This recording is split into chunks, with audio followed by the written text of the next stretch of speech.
Hi everyone, my name is Penny. Today is Thursday, September the 11th, 2025. I was born in Buenos Aires, Argentina, where I grew up as an only child with a very vivid imagination and an urge to create a world that would be entirely mine. I do believe this is a very specific point within my work. I remember I would spend large periods of time only drawing and telling stories about my drawings. I would draw what I wanted to see become reality.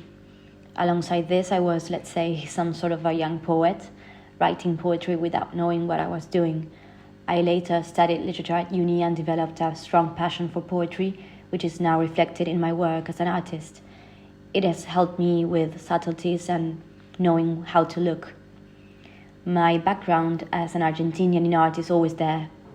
It is reflected in the strength, the power, and the life of each piece, how the painting somehow finds its way to be what it's meant to be.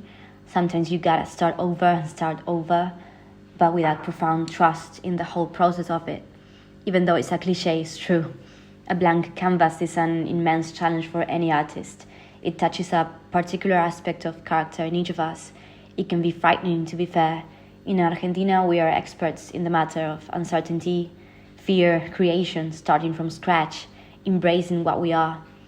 And I know that I still have a long way ahead of me, so much to learn, so much to improve, and I'm thrilled.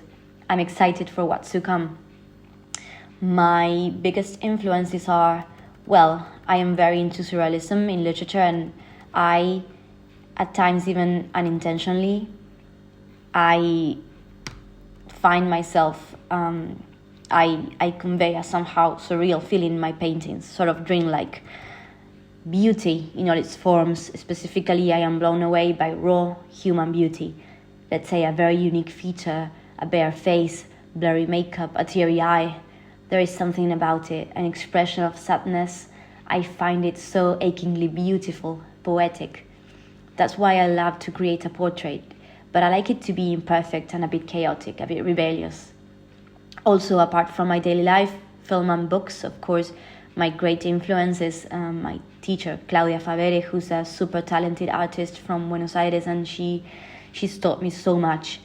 When I started, I tried, and still today, I try to emulate the work of the classic Impressionist painters, such as Edgar Degas, Edouard Manet, Mary Cassatt, Paul Cézanne, Berthe Morisot.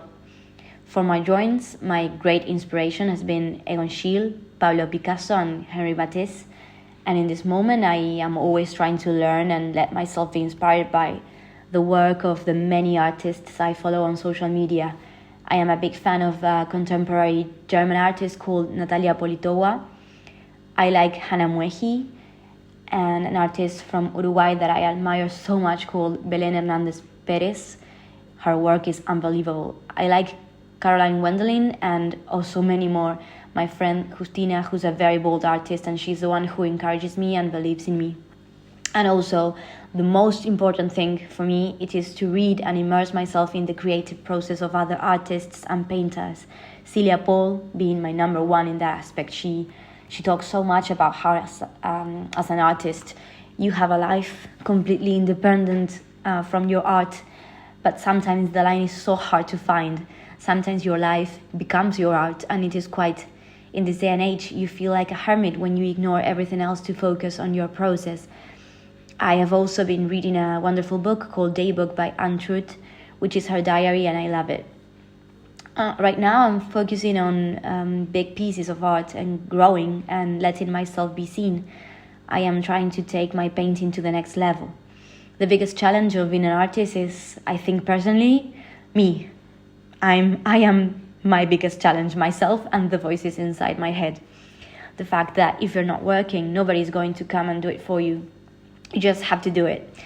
Also the monetary aspect, or trying to please or create what you think others will like, and that is never the answer. People will tell me, I like it when you do this or don't do that, but in the end, my work has to be mine in order to have my own voice and my own path. To my younger self, I would encourage her to be brave and believe in her talent, believe that what she has to offer is important and she should stop trying to fit the mold. I do listen to music when I work, mostly podcasts though. I am the biggest fan of podcasts. It feels like they keep me company. My current obsession is true crime. or an interview. I love Lex Friedman. He's my platonic love.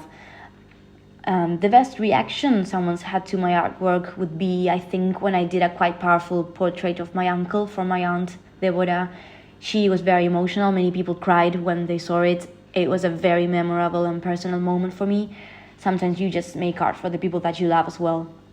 I hope people can take away an inspiring experience from my art and be transformed by it, but also to stop for a moment and pause and understand that behind a piece of work there is a lot going on, and nowadays it is an act of resistance to create art and to wait it out, to wait for the oil to dry, for the canvas to arrive, for the brushes to be clean, for the image to appear.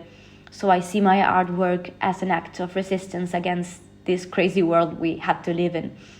As well as I also hope that people can grasp a memory, a small glimpse into what I am, some sort of nostalgic feeling, or to be able to be transported somewhere else.